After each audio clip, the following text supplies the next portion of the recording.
सभी भक्तजनों को जय श्री कृष्ण। श्री नारद जी ने आगे कहा, इस प्रकार दिग्विजयी और एक छत्र सम्राट होकर वह अपने को प्रिय लगने वाले विषयों का स्वच्छंद उपभोग करने लगा, परंतु इतने विषयों से भी उसकी तृप्ति न हो सकी, क्योंकि अनंत वह इंद्रियों का दासी तो था। युधिष्ठिर, इस रूप में भी वह भगवान का वही पार्षद है जिसे सनकादियों ने शाप दिया था। वह ऐश्वर्य के मद से मतवाला हो रहा था तथा घमंड में चूर होकर शास्त्रों की मर्यादा का उल्लंघन कर रहा था। देखते ही देखते उसके जीवन का बहुत सा समय बीत गया।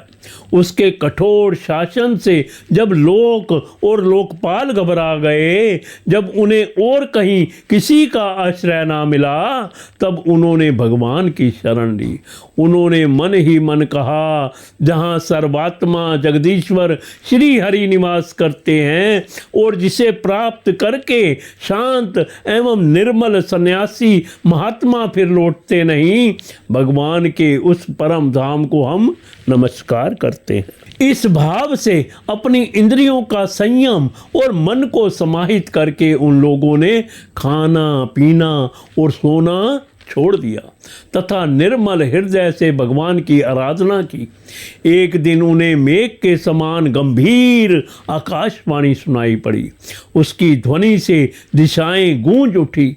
साधुओं को अभय देने वाले वह वाणी यों थी, श्रेष्ठ देवताओं डरो मत, देवताओं डरो मत, तुम सब लोगों का कल्याण हो। मेरे दर्शन से प्राणियों को परम कल्याण की प्राप्ति हो जाती है। इस नीच दैत्य की दुष्टता का मुझे पहले से ही पता है। मैं इसको मिटा दूंगा।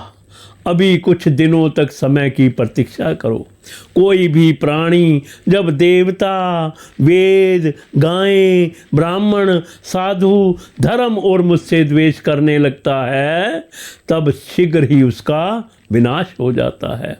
जब यह अपने वैरहीन शांत और महात्मा पुत्र प्रहलाद से द्रोह करेगा, उसका अनिष्ट करना चाहेगा, तब वर के कारण शक्ति संपन्न होने पर भी इसे मैं अवश्य मार डालूंगा। नारद जी कहते हैं, सबके हृदय में ज्ञान का संचार करने वाले भगवान ने जब देवताओं को यह आदेश दिया, तब वे उन्हें प्रणाम करके लौट आए। उनका सारा उद्वेग मिट गया और उन्हें ऐसा मालूम होने लगा कि हिरण्यकशिपु मर गया।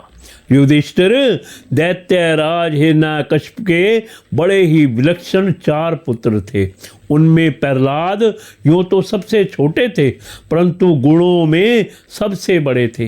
वे बड़े संत सेवी थे, ब्राह्मण भक्त थे, सौम्य स्वभाव, सत्य प्रतिज्ञ एवं जितेंद्रिय थे तथा समस्त प्राणियों के साथ अपने ही समान समता का बर्ताव करते और सबके एकमात्र प्रिय और सच्चे हितैषी थे। बड़े लोगों के चरणों में सेवक की तरह झुककर रहते थे।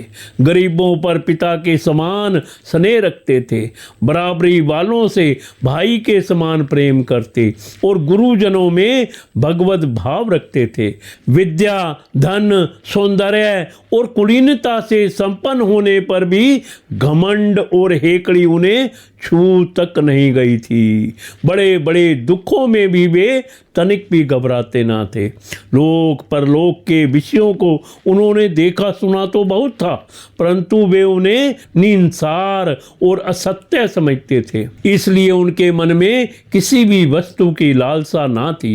इंद्रियां, प्राण, शरीर और मन उनके वश में थे। उनके चित्त में कभी किसी प्रकार की कामना नहीं उठती थी। जन्म से असुर होने पर भी उनमें आसुरी संपत्ति का लेश भी नहीं था। जैसे भगवान के गुण अनंत हैं, वैसे ही प्रहलाद के श्रेष्ठ गुणों की भी कोई सीमा नहीं है। महात्मा लोग सदा से उनका वर्णन करते और उन्हें अपनाते आए हैं, तथापि वे आज भी ज्यों के त्यों बने हुए हैं। युधिष्ठिर, यूं तो देवता उनके शत्रु हैं, परंतु फिर भी भक्तों का चरित्र सुनने के लिए जब उन लोगों की सभा होती है तब वे दूसरे भक्तों को प्रहलाद के समान कहकर उनका सम्मान करते हैं। फिर आप जैसे अजात शत्रु भगवत भक्त उनका आदर करेंगे, इसमें तो संदेह ही क्या है।